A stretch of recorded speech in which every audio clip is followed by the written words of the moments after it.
নতুন বছরের শুরুতেই এবার ত্রিপুরাতে জোরদার ভোট প্রচার শুরু করে দিলেন ত্রিপুরা রাজ্য কমিটির সম্পাদক জিতেন্দ্র চৌধুরী এবং প্রাক্তন মুখ্যমন্ত্রী মানিক সরকার বলেন 2024-এর যে লোকসভা নির্বাচনকে সামনে রেখেই সিপিআইএমের পথ চলা শুরু। আগামী দিন কোন পথে এগিয়ে যায়, বর্তমানে কিন্তু শাসক দল হিসেবে কাজ করছে বিজেপি।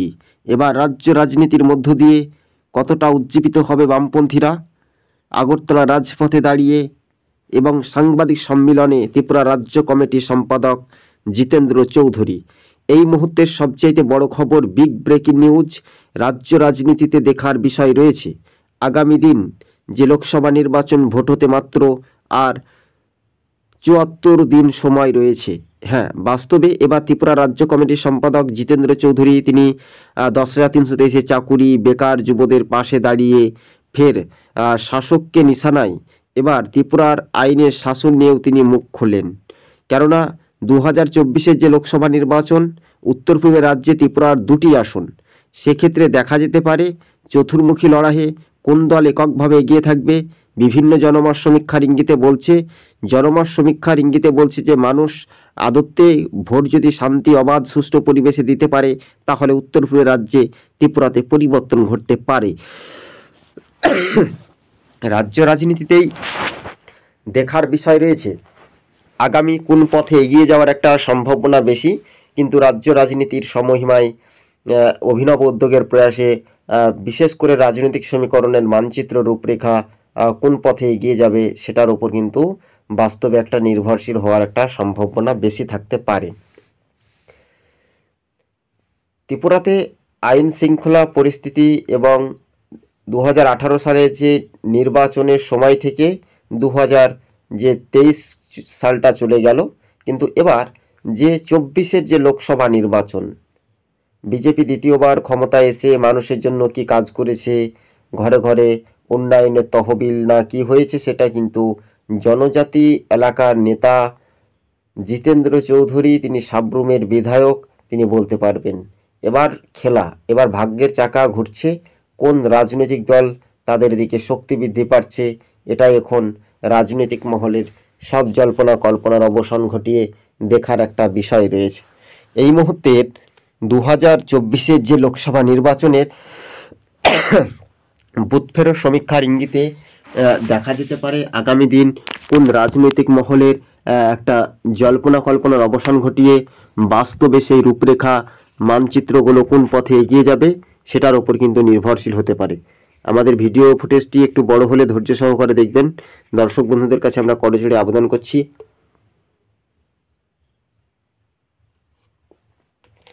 রাজ্য রাজনীতিতে দেখার বিষয় রয়েছে 2024-এর যে লোকসভা নির্বাচন, সেই নির্বাচন আর মাত্র ৭৪ দিন সময়। তাহলে উত্তর পূর্বের রাজ্যে ত্রিপুরাতে কি পরিবর্তন ঘটবে, প্রত্যাবর্তন না পরিবর্তন?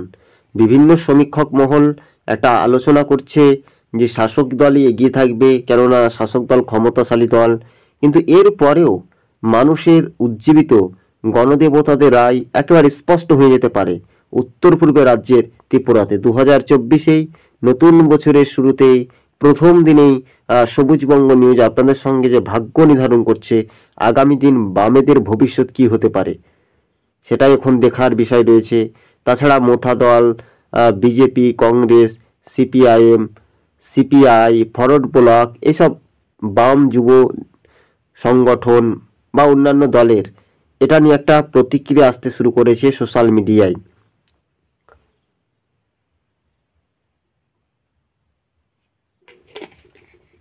কিন্তু রাজ্য রাজনীতিতেই দেখার একটা স্বাভাবিকভাবে ব্যস্ততা থাকলেও প্রতিক্রিয়া আগামী দিন কোন পথে এগিয়ে যাবে তার পরে কিন্তু একটা নির্ভরশীল হওয়ার একটা প্রমাণ তো থাকতে পারে বলে এমনটাই মনে করছেন রাজনৈতিক মহল। হ্যাঁ, বাস্তবে 2024-এ যে লোকসভা নির্বাচন, এবার প্রত্যেক রাজনৈতিক দল তারা নিজেদের মতো ভোট প্রচার শুরু করে দিবেন। বাস্তবে সেটাই এখন দেখার বিষয় রয়েছে। উত্তর পূর্ব থেকে দক্ষিণ ভারতে এই যে রাজ্যগুলি, আমরা দেখেছিলাম যে 5 রাজ্যে বিধানসভা ভোটের ফলাফলের নিরিখে কিন্তু লোকসভা ভোটটা একেবারে পুরোপুরি আলাদা ম্যাজিকে হতে পারে। সেখানে ম্যাজিক ফিগার বলছে 272টি আসন পেতে হবে। কিন্তু উত্তর পূর্বের রাজ্যগুলিতে তো ছোট ছোট রাজ্য, সেক্ষেত্রে 2টি-1টি করে লোকসভা আসন। সেক্ষেত্রে বড় একটি রাজ্য যদি আমরা দেখি উত্তরপ্রদেশ, মহারাষ্ট্র, তারপরে বিহার, পশ্চিমবঙ্গ, এইসব রাজ্যগুলি একচাটিয়া বড় বড় রাজ্য আমরা বলতে পারি, কেননা সেখানে সংখ্যাটা বেশি। কিন্তু এবার প্রাক্তন মুখ্যমন্ত্রী মানিক সরকার তারা দলীয় কর্মসূচির মাঝে কিন্তু এবার রীতিমতো ভোট প্রচার শুরু করে দিয়েছেন। হ্যাঁ, বাস্তবে এই ভোট প্রচার শুরু আগামী দিন কোন পথে এগিয়ে যাবে সেটার ওপর কিন্তু একটা নির্ভরশীল করবে। নির্ভরশীল যোগ্য প্রমাণ হিসেবে কিন্তু একটা দ্রুত গতিবেগে কিন্তু বামেরা এগিয়ে থাকার একটা সম্ভাবনা বেশি রয়েছে জনজাতি কিছু কিছু অংশে, কিছু কিছু এলাকায়। কেননা সাবরুমের তিনি বিধায়ক অল্প ভোটের ব্যবধানে জিতেছিলেন জিতেন্দ্র চৌধুরী। তাহলে জিতেন্দ্র চৌধুরী একসময় তিনি বামেদের লোকসভার এমপি সাংসদ ছিলেন। এই সাংসদ ছিলেন তিনি আবার দলটাকে প্রার্থী করতে পারে এমনটাই সূত্রের খবর।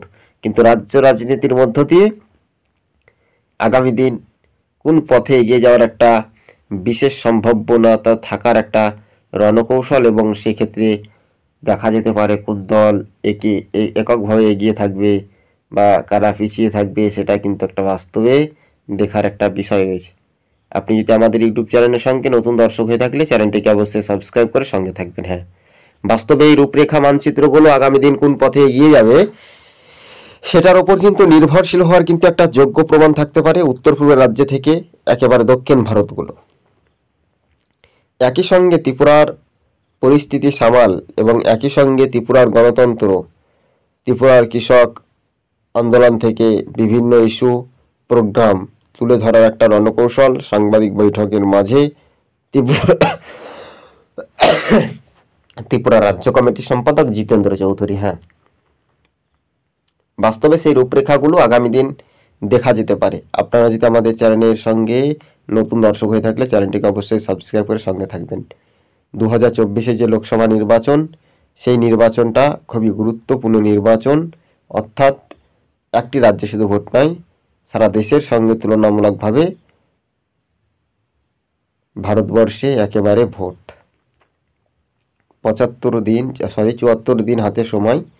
এবার ত্রিপুরাতে ভাগ্যের চাকা কোন দিকে দোলগোড়ায় এগিয়ে যাবে বা পিছিয়ে থাকবে তা পুরোপুরি একটা নির্ভরশীল হওয়ার একটা যোগ্য প্রমাণ তথ্য থাকতে পারবে বলে এমনটাই মনে করছেন রাজনৈতিক মহল। তবে বুথ ফেরত সমীক্ষার ইঙ্গিতেও এমনটা হতে পারে যে ত্রিপুরাতে বামেরা কি শক্তি বৃদ্ধি পাবে, না কোনো রাজনৈতিক দল শাসক হিসেবে উঠে আসতে পারবে, এমনটাই বুথ ফেরত সমীক্ষা বলছে। মানুষ ভোট দিতে পারলে নিশ্চয়ই পরিবর্তন ঘটবে উত্তর পূর্বের রাজ্যে।